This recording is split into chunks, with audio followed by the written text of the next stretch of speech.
গত রাতে ম্যাচ ছিল ম্যানচেস্টার সিটি এবং আর্সেনালের প্রিমিয়ার লিগের পয়েন্ট টেবিলের, তাই একটা রদবদল এসছে সবার ওপরে এই মুহূর্তে আর্সেনাল। 2 নম্বরে থাকা লিভারপুলের ম্যাচ আজ রাতে, তার আগে ম্যানচেস্টার সিটি তাদের পয়েন্ট 3, তারাও জিতেছে নিজেদের ম্যাচে। এই জায়গায় আর্সেনালের ম্যাচ সংখ্যা আসলে শেষ পর্যন্ত 31 হবে এবং সব কিছু মিলিয়ে প্রিমিয়ার লিগের এই যে ত্রিমুখী লড়াই, সেটা প্রতি সপ্তাহে যাচ্ছে এবং প্রতি সপ্তাহ নতুন করে একটা পরত যোগ হচ্ছে। আর্সেনাল আগের রাতে তারা 3-0 গোলে ব্রাইটনকে হারিয়ে দিয়েছে। আরও একটা দারুণ পারফরমেন্স আমরা মিকেল আর্তেতার দলের কাছ থেকে দেখেছি। এবং দেখেন, যখন হচ্ছে প্রথম গোলটা বুকায়ো সাকা করলেন, লাস্ট ম্যাচটা তিনি খেলতে পারেননি, এরপর যখন হচ্ছে এই ম্যাচে আসলেন তার গোল হয়েছে, এরপর কাই হাভার্টস গোল করেছেন এবং সবার লাস্টে এসে গোল করেছেন ট্রোসার্ড। এবং এই যে 3 গোলের জয়, মানে এটা আসলে আপনার প্রমাণ করে যে আর্সেনাল হয়তোবা এইবার আর খেই হারাবে না। মানে এই বিশ্বাসটা অন্তত আর্সেনাল তাদের খেলা দেখি আসলে দিচ্ছে। আর্সেনালের সমর্থকেরা সেই আশাটুকু আসলে আর্সেনালের খেলা দেখে পেতে পারেন। ব্রাইটন এমন একটা দল যারা নিজেদের ঘরের মাঠে আগস্ট মাসের পরে আর হারে নাই।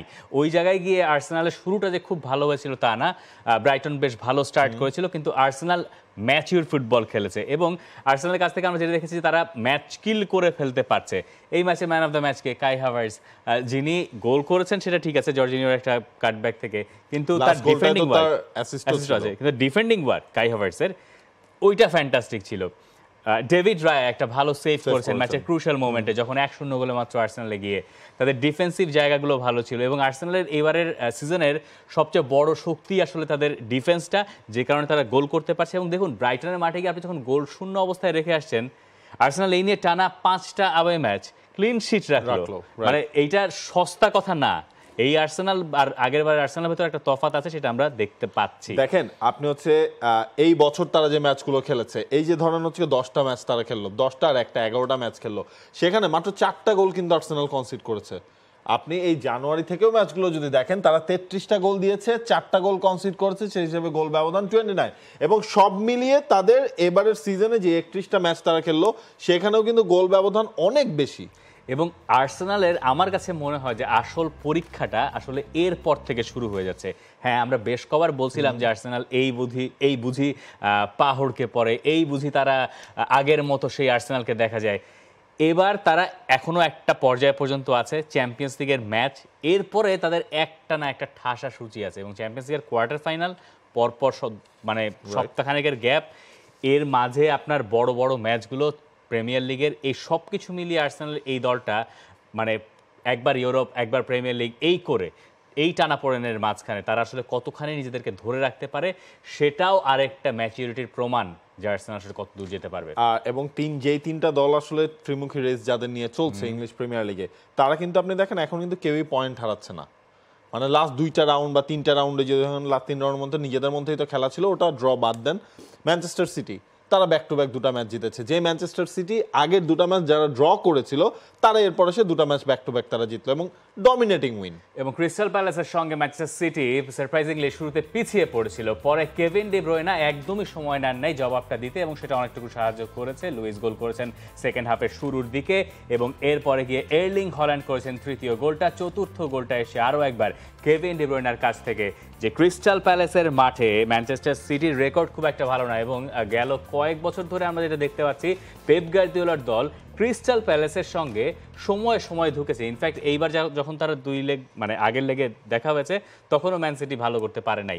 এই যে ক্রিস্টাল প্যালেস, তারা আরও একবার সিটিকে ভড়কে দিয়েছিল, কিন্তু ম্যাচের একেবারে আর্লি স্টেজে মাথেতা গোল করেছিল। এবং আমার কাছে মনে হয়েছে ওখানে সবচেয়ে ভালো যে দিকটা সিটির ছিল সেটা হচ্ছে কেভিন ডি ব্রুয়না ওই গোলটা করে, যেটা অবিশ্বাস্য একটা স্ট্রাইকে তিনি গোল করেছেন, মানে ওই চাপটা নিজেদের উপরে জেকে বসতে দেন নাই।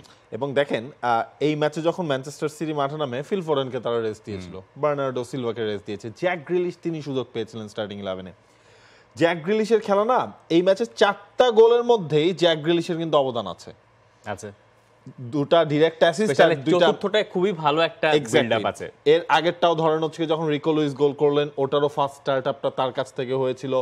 এই জিনিসগুলো হচ্ছে কি, ওই পেপ গার্দিওলা যখন যাকে নামাচ্ছে, আপনি রিকো লুইসের কথাই চিন্তা করেন, সে হচ্ছে তার কাছ থেকে আপনি গোল পাচ্ছেন। এবং কেভিন ডি ব্রুয়না তার কিন্তু ম্যানচেস্টার সিটির হয়ে 100তম ক্লাব ক্যারিয়ার গোলও কিন্তু হয়ে গেছে এই ম্যাচে। এবং এই জায়গায় ম্যানচেস্টার সিটির এই ক্রিস্টাল প্যালেসের সঙ্গে ম্যাচটা দেখে আমরা যে ব্যাপারগুলো আসলে বুঝতে পারি সেটা হচ্ছে যে এই ম্যান সিটি যারা লিগের শেষ ম্যাচে বেশ কিছু পরিবর্তন করিয়েছিল এবং পেপ গার্দিওলা তখন বলেছিলেন যে তিনি এখন স্কোয়াড রোটেশনের ভেতরে আছেন, তাদেরকে মাদ্রিদে যেতে হচ্ছে, তারা খেলবে রিয়াল মাদ্রিদের সঙ্গে।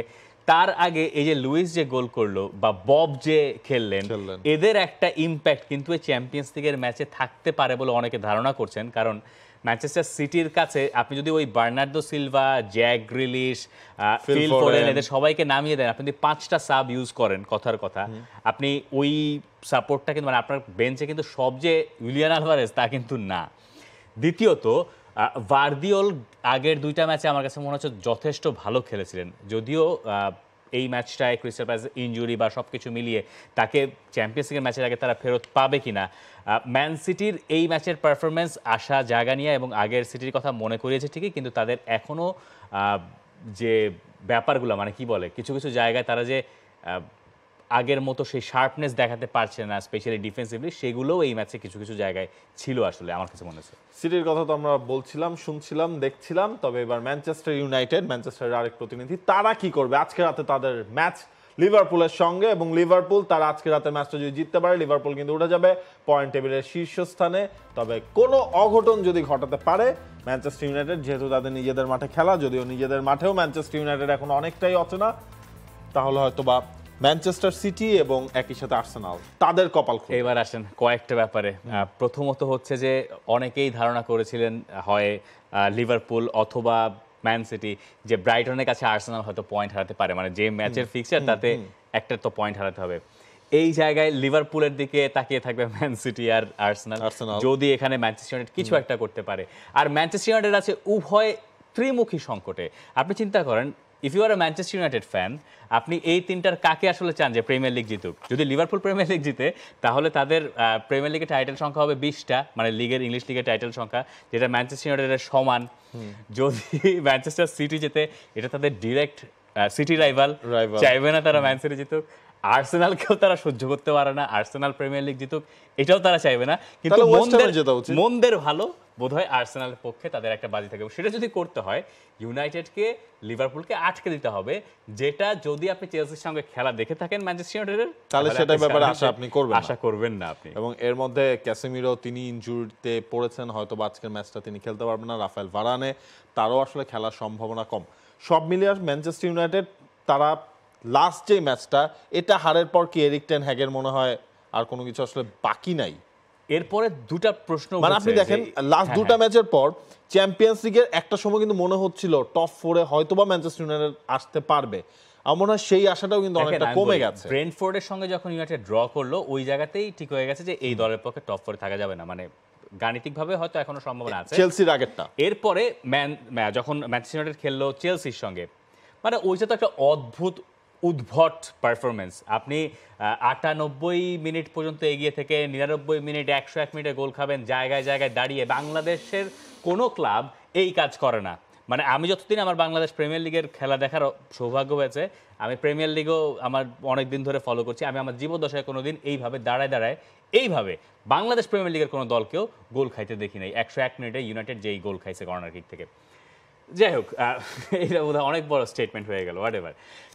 এই ম্যানচেস্টার ইউনাইটেড আসলে মানে তাদের পক্ষে এই হারটার পরে দুইটা জিনিস সম্ভব, একটা হচ্ছে বাউন্স ব্যাক করা সম্ভব, আর একটা হচ্ছে আরও বেশি তলায় যাওয়া সম্ভব। এখন এই যে অ্যানফিল্ডে গিয়ে ইউনাইটেড যে ড্র করে এসেছিল গোল শূন্য লিভারপুলের সঙ্গে, এই ওল্ড ট্রাফোর্ডে ম্যানচেস্টার ইউনাইটেড এই গেল মাসেই এফএ কাপের ওই রোমাঞ্চকর ম্যাচটা খেললো। ইউনাইটেড পারবে কিনা জানি না, তবে এইটুকু নিশ্চিত বোধহয় ইউনাইটেড একটা রোমাঞ্চকর ম্যাচ আপনাকে উপহার দিতে পারবে। মানে they are very good at it. এই মুহূর্তে সবচেয়ে এন্টারটেইনিং টিম সম্ভবত Manchester United. Positive or negative? If you are a United fan very negative, আর আপনি যদি নিউট্রাল ফ্যান হন আপনার মানে সোনায় সোহাগা, দেখবেন আর মজা পাবেন। এবং আজকে রাতে কিন্তু ম্যাচ রয়েছে ম্যানচেস্টার ইউনাইটেড যাদের সাথে হেরে গিয়েছিল, সেই চেলসিরও ম্যাচ রয়েছে শেফিল্ড ইউনাইটেডের সাথে, সেই ম্যাচটা রাত 10:30টায়। তবে নজর থাকবে তার ঠিক 2 ঘন্টা আগে যে ম্যাচ নিয়ে আমরা এতক্ষণ কথা বলছিলাম, লিভারপুল ভার্সেস ম্যানচেস্টার ইউনাইটেডের। এইটাও আরেকটা ম্যাচ, মানে আপনি you can not trust Chelsea. Definitely মানে মানে চেলসি এবং ম্যানচেস্টার ইউনাইটেড এই দুটো দলের উপর এই আপনি যে কোনো কিছু করতে পারবেন না। শেফিল্ড আগের ম্যাচে লিভারপুলের সঙ্গে তারা 3-1 গোলে হেরেছে, যদিও তারা বেশ কিছু সুযোগ তৈরি করেছিল। বেশিরভাগ সময় লিভারপুলের পায়ে বল ছিল, লিভারপুল ওই ম্যাচে জেতারই কথা ছিল, কিন্তু শেফিল্ড কিছুটা প্রেরণা হয়তো ওখান থেকে পেতে পারে। তবে চেলসির এইখান থেকে আসলে মানে জিততে পারা উচিত। শেফিল্ড পয়েন্ট টেবিলের তলার দল, এই দলকে দুমড়ে মুছে দেওয়া চেলসির দরকার, স্পেশালি ইউনাইটেডের সঙ্গে এইরকম একটা ইন্সপায়ারিং উইনের পরে। For more updates, subscribe to our YouTube channel and click on the bell icon. Follow us on Facebook and Instagram. Download T Sports app to enjoy exciting games and highlights. Visit tsports.com.